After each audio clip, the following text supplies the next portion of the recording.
Ok, alors dans cette vidéo, je vais vous parler de la partie utilisateur dans WordPress. Donc, je ne sais pas si vous avez remarqué, mais quand on est ici, en haut à droite, on voit admin, qui est mon nom d'utilisateur sur ce site WordPress. Je peux modifier mon profil, mais je vais vous montrer ça directement dans le dashboard. Si je viens et que je clique ici sur la partie utilisateur, alors ça va m'envoyer vers cette partie-là tous les utilisateurs. Ça va me montrer la liste de tous les utilisateurs qu'il y a sur notre site. Tous ceux qui sont inscrits à notre site, du moins. En l'occurrence, on vient de créer ce site web ensemble, il n'y a que moi. Okay, moi, mon nom d'utilisateur, c'est admin. Alors, ce que je vais faire, je vais cliquer sur modifier pour vous montrer les différents champs qui caractérisent un utilisateur. Ok, donc je vais passer avec vous sur les différents éléments de cette page. Donc, éditeur visuel. Vous pouvez désactiver l'éditeur visuel pour écrire. Je vous rappelle que l'éditeur de texte, il y avait deux parties, visuel et texte. Vous pouvez tout simplement désactiver la partie visuelle. Ok, c'est la partie, le texte, c'est celle qui correspond au code HTML et visuel, c'est quand vous voyez tout simplement tel que ça va être à l'écran. Donc, vous pouvez désactiver ça ici. Couleur de l'interface d'administration. Okay, ces couleurs que vous voyez ici ne vous plaisent pas, vous pouvez changer. Moi, j'aime bien les couleurs lever du soleil. Je vous montre. Voilà, toute notre interface d'administration a changé de couleur.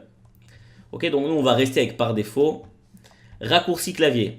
Bref, vous pouvez activer les raccourcis clavier pour la modération de commentaires. Si vous avez énormément de gens qui commentent vos posts, vous pouvez, il y a un moyen pour vous raccourcir la vie, pour vous simplifier la vie avec des raccourcis clavier. Donc vous pouvez activer ces raccourcis clavier. Cliquez sur plus d'informations si cette partie vous intéresse vraiment.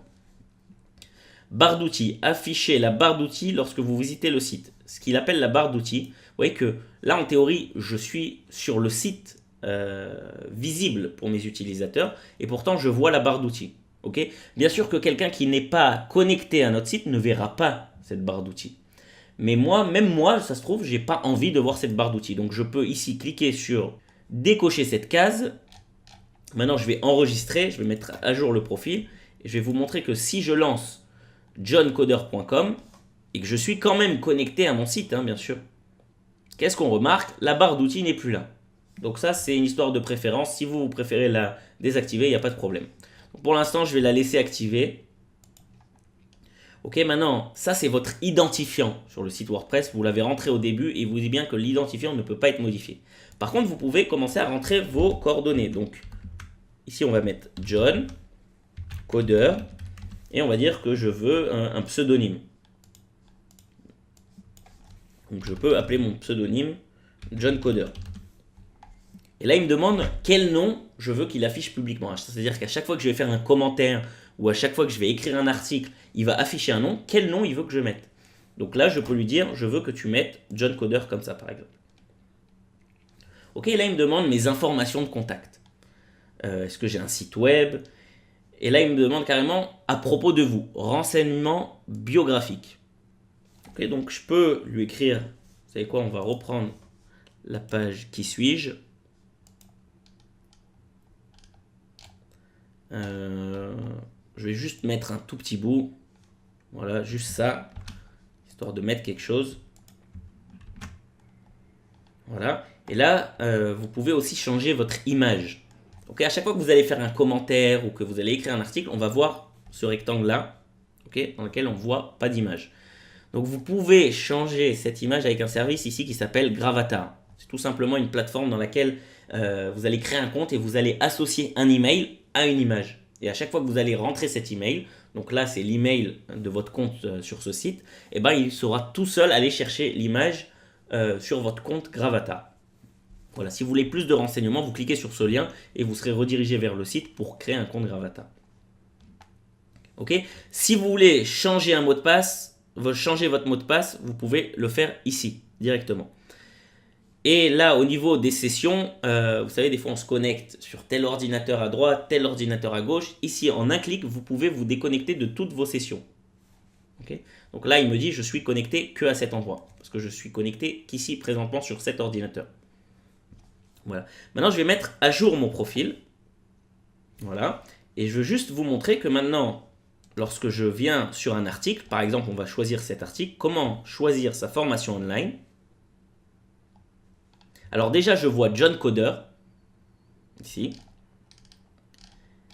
Et à la fin de l'article, vous voyez, on voit ici l'auteur de cet article, c'est John Coder. Il y a la petite biographie. Et je peux aussi tout simplement chercher tous les articles qui ont été écrits par John Coder. Si vous aimez un auteur particulier, vous pouvez tout simplement rechercher tous les articles qu'il a écrits directement. Donc si par exemple, je clique ici sur afficher tous les articles par John Coder, bien sûr, donc je tombe sur la page auteur John Coder et j'ai tout simplement tous les articles puisque c'est moi qui ai tout écrit. Ok, donc voilà pour les utilisateurs. Maintenant, j'aimerais vous dire un petit quelque chose sur les utilisateurs. C'est que si je viens ici dans notre dashboard, je peux ajouter des utilisateurs. Je vais vous donner un exemple à quoi ça peut servir. Imaginons qu'on gère un blog qui commence à se développer, qui devient de plus en plus gros, et que j'ai pas envie moi-même d'écrire tous les articles, et j'ai envie de me faire aider par des auteurs. Alors là, je peux créer des auteurs, c'est-à-dire je peux créer des personnes qui pourront aussi se connecter à mon site WordPress. Comment je vais faire ça? Par exemple, on va dire que je veux créer un auteur, on va l'appeler identifiant Toto, adresse de messagerie toto@gmail.com. Vous avez compris que c'est pas important, hein, ce que j'écris, c'est juste pour vous montrer un exemple. Toto, donc son prénom c'est Toto, son nom, il n'a pas de nom Toto. On va faire To. Voilà. Afficher le mot de passe. Très bien, ça nous va comme mot de passe. Donc je vais le copier juste au cas où j'ai besoin de faire un login. Envoyer une notification à l'utilisateur. Vous pouvez envoyer un message au nouvel utilisateur à propos de son compte. Et là, vous définissez le rôle. Est-ce qu'il s'agit d'un abonné, un contributeur, un auteur, un éditeur, un administrateur? Il faut savoir que chaque rôle a ses spécificités. Quand je dis ses spécificités, ça veut dire que par exemple, si je crée... Alors nous, moi qui ai créé le site web avec vous depuis le début, on est devenu administrateur de ce site. C'est-à-dire qu'on a un contrôle total sur tout le site. Mais si par exemple, vous voulez que quelqu'un puisse écrire des articles, mais qu'il ne puisse pas toucher à votre site, donc vous allez le mettre en auteur. Et là, je vais cliquer sur ajouter un utilisateur.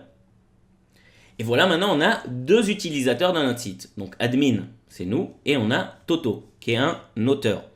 Donc juste pour vous montrer maintenant qu'est-ce qui se passe. Regardez plus ou moins à quoi ressemble notre dashboard ici. Le menu. Articles, médias, pages, commentaires, contacts, apparence, extensions, outils, réglages. Bref, il y a plein de choses dans ce menu.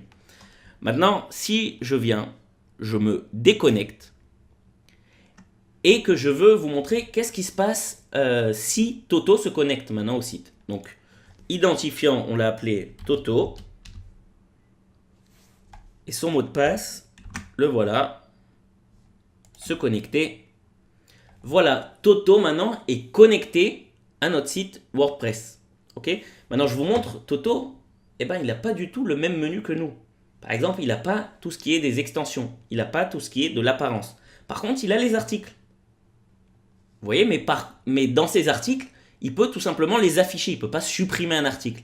Bref, tout ce qu'il peut faire sur notre site WordPress, ça a été bien fait et bien conçu et limité. Il peut tout simplement juste écrire des nouveaux articles. Ok? En ajoutant un nouvel article. Il peut tout simplement juste remplir son rôle d'auteur. Ok, donc ça c'était pour vous donner un avant-goût de qu'est-ce qu'un utilisateur dans WordPress et vous expliquer qu'il y a plusieurs rôles différents pour des utilisateurs différents.